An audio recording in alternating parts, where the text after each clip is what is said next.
ప్రతి ఒక్కళ్ళ గురించి మీరు విమర్శనాత్మకంగా లేదంటే విశ్లేషణాత్మకంగా చూస్తారు. కానీ పవన్ కళ్యాణ్ గారిని ఒక రేంజ్‌లో మీరు పొగడ్డం అనేది నేను చూసాను. పవన్ కళ్యాణ్ గారి విషయంలో నాకు నేను ఒక పాయింట్‌లో కనెక్ట్ అయ్యా. మళ్ళీ తేడా వస్తే దాన్ని విమర్శించడం, విశ్లేషించడం లేదా ప్రశ్నించటంలో కూడా నేను ముందుంటా. నేను అది కూడా చెప్తాను. ఇప్పుడు ఇదే వేదిక నుంచి అది కూడా చెప్తాను.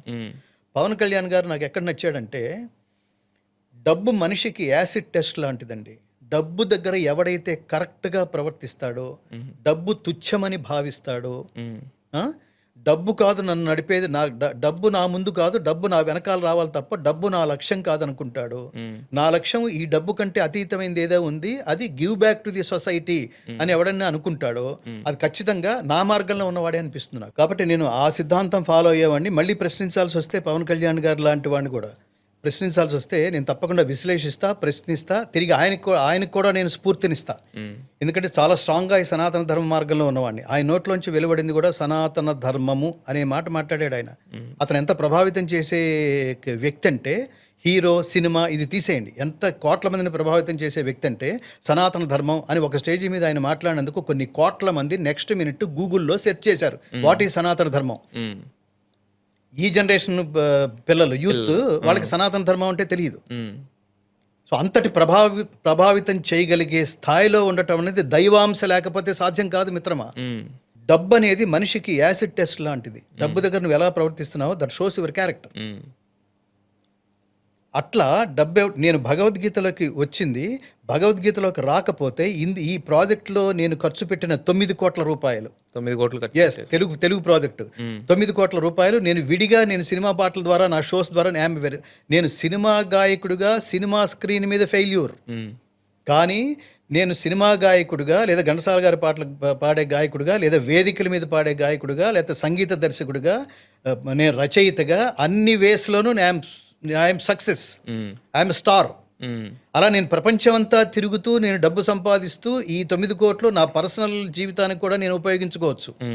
నేను 4 చోట్ల 4 ఎకరాలు కొనుక్కోవచ్చు, ఇల్లు పెంచుకోవచ్చు, అన్నీ పెంచుకోవచ్చు. అలా చేయలేదు. ఒక రోజు కూర్చుని వాట్ ఆఫ్టర్ డెత్ అని అనుకున్నాం, అంతే. అది ఇటువైపుకి దారి తీసింది. డబ్బు డబ్బు డబ్బు అని మనం చూస్తుంటే కొన్ని అసలు వార్తలు వింటుంటే, బట్ నేను బీయింగ్ ఏ జర్నలిస్ట్ కూడా ఇప్పటికే నాకు అవే రిలేషన్స్, ఆ జర్నలిజంలో ఉన్న రిలేషన్స్ కొనసాగుతుంటాయి. ఒక్కొక్కడికి 100 కోట్లు, 1000 కోట్లు, లక్షల కోట్లు పొలిటీషియన్స్కి. పదవిలోకి వచ్చే ముందు నీ ఆదాయం ఏమిటి, నీకున్న ఆస్తులు ఏమిటి, ఇప్పుడు నీ ఆదాయం ఏమిటి, ఆస్తులు ఏమిటి, ఏం చేయాలి అసలు వీళ్ళని. కృష్ణుడి భాషలో అయితే చంపేయ్ అన్నాడు.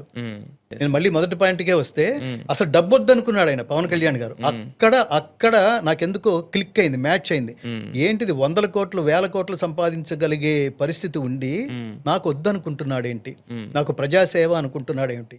అది నిజంగా సేవ కాదు, చాకరీ. అది కూలివాడి కంటే వాడు నిరంతరం నువ్వు ఫోన్ చేస్తే లిఫ్ట్ చేయకపోతే పామరుడు, సాధారణమైన వాడు నిన్ను ఎంత తిడతాడో అది లెక్కలేదు. అంతటి సేవ చేయాలి, ఒళ్ళు దగ్గర పెట్టుకుని సేవ చేయాలి. మన ఆరోగ్యంతో మనకు సంబంధం లేదు. ఇవాళ నాకు ఒంట్లో బాగుండలేదు కాబట్టి రాలేను అంటానికి వీల్లేదు. అన్నిటిని త్యాగం చేసి అక్కడికి రావాలి. అన్ని సినిమాలు వదులుకొని, అంత ప్రయాణం వదులుకొని అక్కడ దాకా రావడం అంటే చిన్న విషయం కాదు మిత్రమా. అక్కడ క్లిక్. నాకు ఈ పిచ్చే ఉంది. పిచ్చ అంటే తపస్సు. పిచ్చ అంటే అదేదో నెగిటివ్ వర్డ్ కాదు. ఈ పిచ్చ పవన్ కళ్యాణ్ గారికి కూడా ఉంది. నేను ఏదో సమాజానికి ఏదో ఇవ్వాలి, చచ్చిపోయే లోపల ఒక పర్మనెంట్ ఏదో ఇవ్వాలి, ఎక్స్పైరీ డేట్ లేని ఏదో ఇవ్వాలి. పరమాత్ముడు మనకి ఏం టాలెంట్ ఇచ్చాడో అది దాంతో ముడిపెట్టి ఏదో జనాలకు ఇచ్చేసేయాలి. అది క్లారిటీ లేదు నాకు. కొంతకాలం తర్వాత అప్పుడు వెలిగిన బల్బు, అసలు జ్ఞానం ప్రపంచానికి నహి జ్ఞానైన సదృశం పవిత్రమిహ విద్యతే.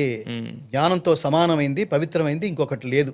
5126 సంవత్సరాల క్రితం ఉన్న భగవద్గీత ఇవాళకి మార్కెట్లో ఉంది అంటే it is undoubtedly it is a powerful preach.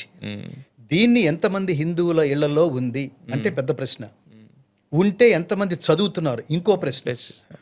ఒకవేళ మీరు మీ ఇంట్లో భగవద్గీత పుస్తకం ఎక్కడ పెట్టారు అని అడిగితే అలా చూపిస్తుంటాడు. పూజ గదిలో పెట్టి దండం పెట్టుకుని వెళ్ళిపోతున్నాడు వాడు. చదవట్లా. భగవద్గీత దండం పెట్టుకుని వెళ్ళే గ్రంథం కాదు అది. అది చదవాల్సిన గ్రంథం, ఆలోచించాల్సిన గ్రంథం, ఆచరించాల్సిన గ్రంథం, ప్రచారం చేయాల్సిన గ్రంథం. ఇంకా మించి దీన్ని ఎవడన్నా తోలనాడితే వాడికి తగిన విధంగా బుద్ధి చెప్పవలసిన గ్రంథం. శ్రేయాన్ స్వధర్మో విగుణ పరధర్మాత్ స్వనిష్ఠితాత్ స్వధర్మే నిధనం శ్రేయ పరధర్మో భయావహ. అట్టి కర్మాచరణమున మరణము సంభవించినను మేలే అన్నాడు.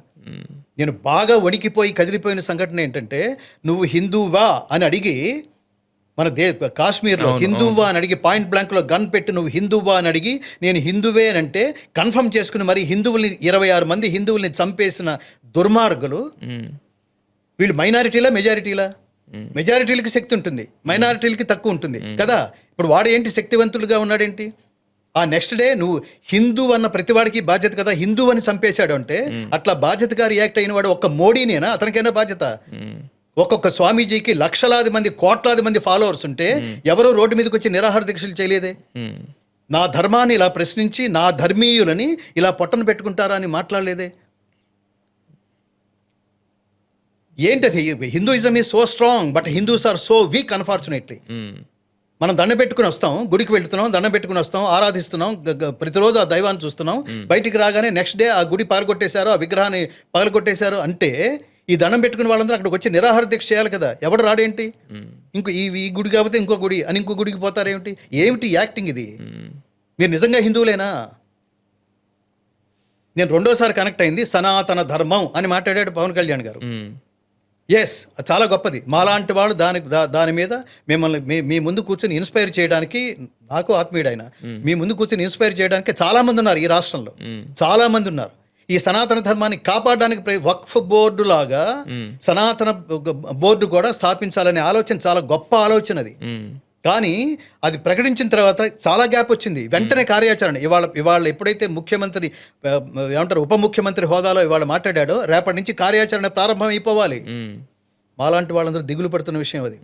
వెంటనే కార్యాచరణ మొదలవ్వలేదు.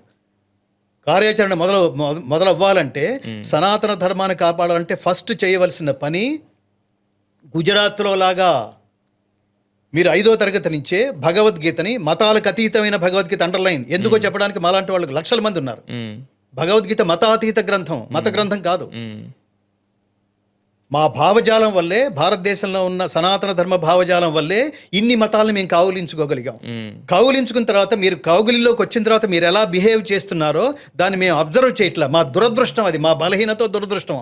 ఎందుకంటే కౌగిల్లోకి వచ్చిన తర్వాతే నువ్వేమంటున్నావు, లవ్ జిహాద్ పేరుతో కొంతమంది పట్టుకుపోతున్నావు, హిందూ పిల్లల్ని మీరు నాశనం చేస్తున్నారు. అదేంటి కన్వర్షన్ పేరుతో ఇంకొంతమంది విపరీతంగా ఒక టార్గెట్ పెట్టుకుని మనకే టార్గెట్ లేవు, మనకి టార్గెట్ లేవు. ఈ టార్గెట్ లేకపోవడంలో భాగమే మీరు సనాతన ధర్మం అంటే ఏమిటి మనం ఖచ్చితంగా చదవాల్సిందా. రాముడు క్యారెక్టర్ ఇది రావరే, హనుమంతుడి క్యారెక్టర్ నుంచి నేర్చుకోవాల్సింది ఇది, సీతమ్మ క్యారెక్టర్ నుంచి నేర్చుకోవాల్సింది, స్త్రీలు నేర్చుకోవాల్సింది ఇది అని మనం మన పిల్లలకి చెప్పడంలో ఎక్కడో ఫెయిల్ అవుతున్నాం మనం. గీత అది చెప్తుంది, ప్రాణం పోయినా నీ ఉనికిని, నీ తల్లిని మర్చిపోకు, నీ తండ్రిని మర్చిపోకు, నీ మాతృభాష, మాతృభూమి, మాతృ సంస్కృతి, మాతృదేశం, వీటి విలువ మర్చిపోకు. ఇది చాలా గొప్ప దేశం, ఇది చాలా గొప్ప ఐడియాలజీ ఉన్న దేశం. సో అందుకని పవన్ కళ్యాణ్ గారికి ఆ 2 విషయాలు నేను చాలా చోట్ల చెప్పాను, ఈ వేదిక మీద కూడా ఆయన గుర్తు చేస్తున్నాను. అందుకని నేను ఆయన కనెక్ట్ కావడం జరిగింది. ఇప్పుడు నేను పవన్ కళ్యాణ్ గారికి కనెక్ట్ అయ్యానని చెప్పాను అనుకోండి, ఈ పర్టికులర్ పాయింట్స్లో నేను నేను జర్నలిస్ట్ని, ఊరికి జస్ట్ లైక్ దట్ మీ పక్కన అలా నేను కూర్చోను. మీ పక్కన మీ ఐడియాలజీ నాకు నచ్చితే ఎస్ అంటాను. మీ ఐడియాలజీ మధ్యలో ఎక్కడన్నా మాట వేరు చేత వేరు అనిపిస్తే నేను మిమ్మల్ని వదులుకోవడానికి కూడా నేను సిద్ధంగా ఉంటా. అది ఆచరణ సిద్ధాంతం నాది.